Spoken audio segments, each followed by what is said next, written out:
Hi, so I'm going to take you through this project, Japanese Notan, and just to kind of give you a little bit of inspiration, do a little search here. And go to images. So a yin-yang symbol is a very, very common sort of Japanese Notan. It means balance of light and dark. And what we're going to do is we're going to create our own Japanese Notan design. And as you look, you can see some that are very, very intricate and some that are really simple. So you guys are going to explore how far you can get with this and explore different design elements. Okay, so it's going to start off with 2 layers. So we're going to create new in Pixlr. And the first one is going to be something that we're familiar with, white square. It's going to be 2000 pixels by 2000 pixels. Set the background up for at least the first one. Set up the background to be white. We are now going to make a new layer, and this one's just going to be empty because we're going to put a black square in here. So you're going to go to the new layer button and choose empty. And instead of using the shape tool or making a shape layer, we're going to use this marquee select. And you're just going to make a rectangle. It doesn't really matter what size at this point. Okay, so what I did is I selected something like a rectangle. We're going to make it black, so using the fill, making sure that you're on a separate layer, you're going to dump the color in. So now we're going to deselect that selection. We can use the arrange tool, and we're going to set up a size. Now I have a specific size in mind. So we're going to set the aspect from fixed to free, and we can plug in the numbers right here. So again, make sure that your shape or your page is 200 pixels by 200 pixels. A good size for the black square is 750 pixels by 750 pixels. So that'll guarantee that it'll be a square if those pixels are the same. If you decide to make it bigger, it's not a good idea because we're going to take pieces off of here and we're going to flip them. And if it's too small, you're not going to be able to see it. So again, 750 by 750. Okay. What I do want you to do is to move this in the middle. So once you have it set up, get that right in the middle. So this will give you enough space to move your pieces over. It's a good idea too to take this layer, and if you double click right here, right click on it. Let's call this one original square, or you can call it square, or whatever you want. Make sure I spell it right. So that way we can identify it in the layers window. Okay? So we're going to get a lot of layers. Also, the zoom tool is going to be kind of useful because you'll get better lines that way. So the next tool, besides the marquee select, we're going to use the Lasso Tools.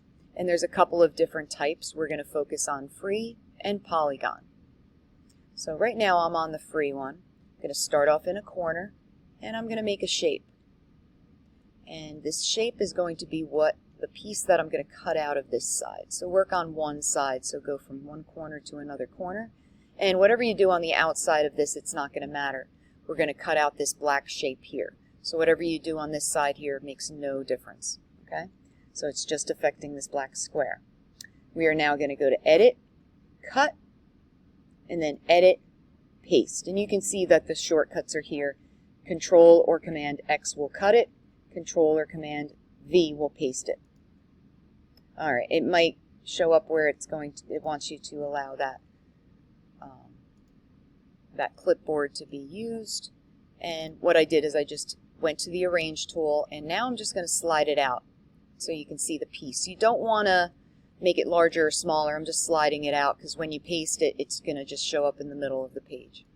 So now we're going to flip it. So you're going to come over here, and you have full flip vertical or horizontal.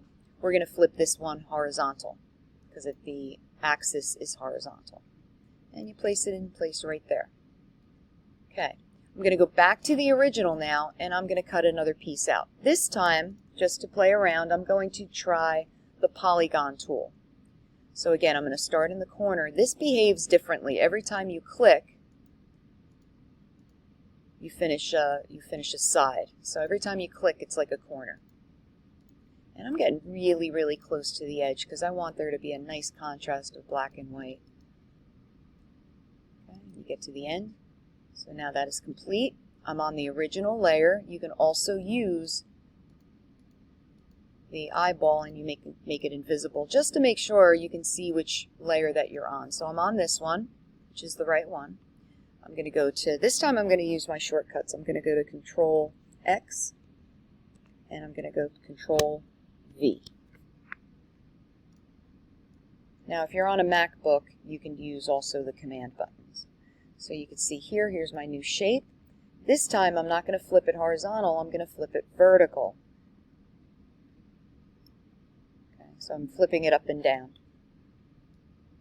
Okay, and you can see I'm fitting it in place here. So you don't want to just put it up willy-nilly, you just want it to flip like a book.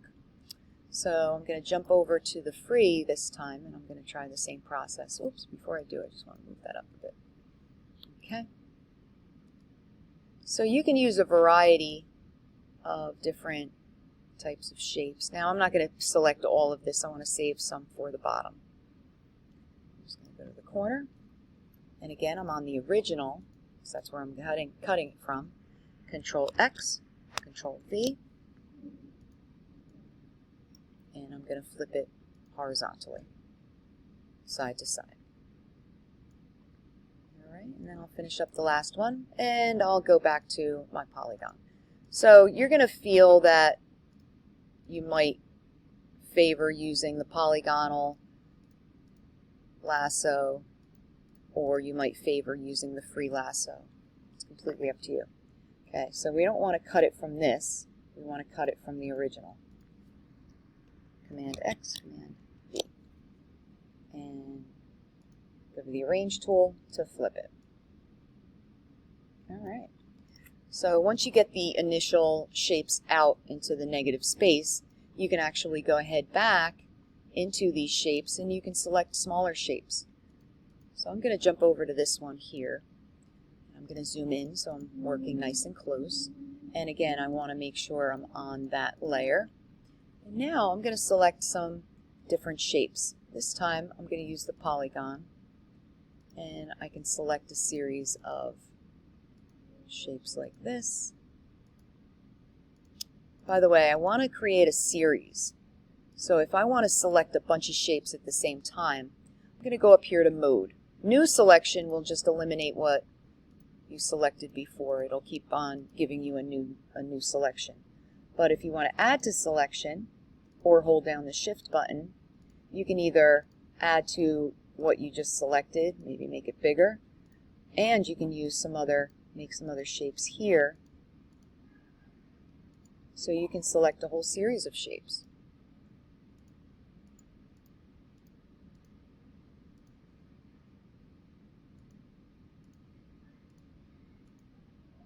Okay. Same thing, make sure you're on the correct shape. Controller Command X, Controller Command V, and then I'm going to flip it. And I'm going to fit it into place. So you want to get this as exact as possible. You want it to look very contrasty, like a positive negative. All right. Some other things you can do, and you can actually come over to this shape here, and you can cut other shapes from here. So if I want to do a series of circles or oval kind of shapes.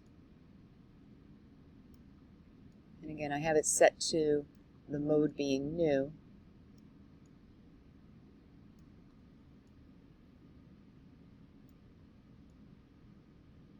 Now if I wanted these to be, instead of circles, let's say I wanted them to be donuts, I can remove some of the shape, and I'm going to zoom in a lot more so I can get really precise. So again, if I'm on the Lasso tool, I can go to Remove from Selection, and I can remove little pieces off of here. So instead of them being circles, they'll be shapes like donuts.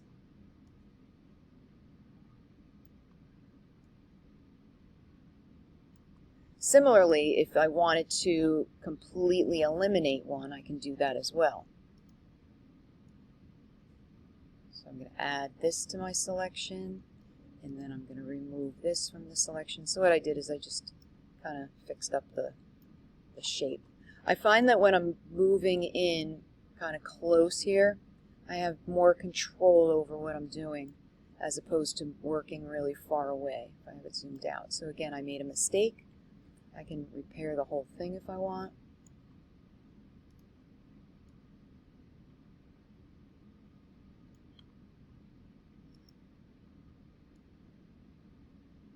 Okay, make sure you're on the correct layer.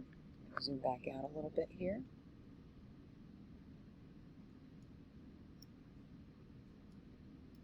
And Control X, Control V, like little eyeballs now. And I'm going to flip it, and this is when I'm going to try to fit it as best as possible so it looks even on both sides. Okay, so you can see it very quickly kind of gets really cool looking. One last thing with the add and subtract from selection is you want to do a series of slats, like stripes if you would.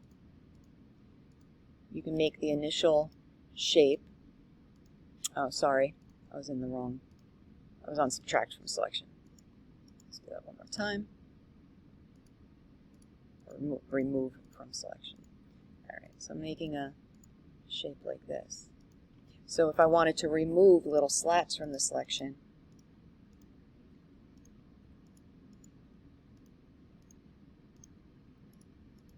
you can see I'm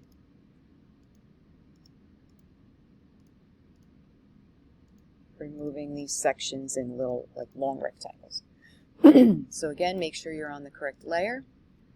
Command X, Command V, and flip it using the Arrange tool.